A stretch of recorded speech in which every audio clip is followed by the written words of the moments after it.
आज केला होता मी नाश्त्यासाठी पिल्लूला पास्ता. हा येल्लो पास्ता वापरायचा, कधी गव्हाचा असतो. हा रोलवाला व्हाईट पास्ता वापरायचा नाही, तो मैद्याचा असतो. पॅकेटवर लिहिलेला असतो नो मैदा, तोच पास्ता घ्यायचा.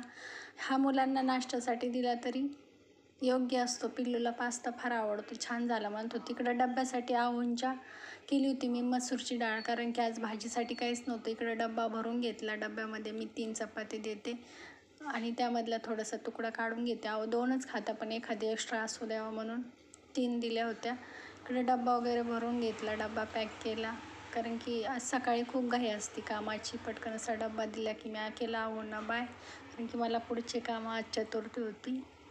इकडं मी माझ्यासाठी साबुदाणा भिजवला होता, कारण की मला एकटीलाच चतुर्थी असते, पण माझ्या निमित्ताने सगळ्यांनाच साबुदाणा खायला भेटतो. इकडं रात्रीच्या 2 पोळ्या उरल्या होत्या. गाय काही येत नाही रेग्युलर, मग काय करायचं, त्याचा कुस्कारा करून ठेवला. ज्याला आवडेल ते खाऊन घेतं. इकडं मी परत माझा उपवास असले 2-3 वेळा चहा होतो. इकडं चहा घेतला, ब्लॅक टी घेतली. सकाळी मी दुधाचं घेते, नंतर ब्लॅक टी घेते. दुपारी असं छान साबुदाणा, पापड, दही असं फराळाचं करून घेतलं. आणि आज काही नेमकं मला पूजा करायची नव्हती, मग दुपारी काय काम करायचं, काम बी कमी असतं उपवास असला की. मग इकडे असं मेकअपचं सामान आवरून ठेवलं. मेकअप करायची आवड नाही, पण सामान एवढं आहे माझ्याकडे, सगळं जिथलं तिथं व्यवस्थित आवरून ठेवलं की पटकन कधी लागलं तर घ्यायला सोपं पडतं. आणि आमचं पिल्लू उचकायला पक्कं आहे डब्बे.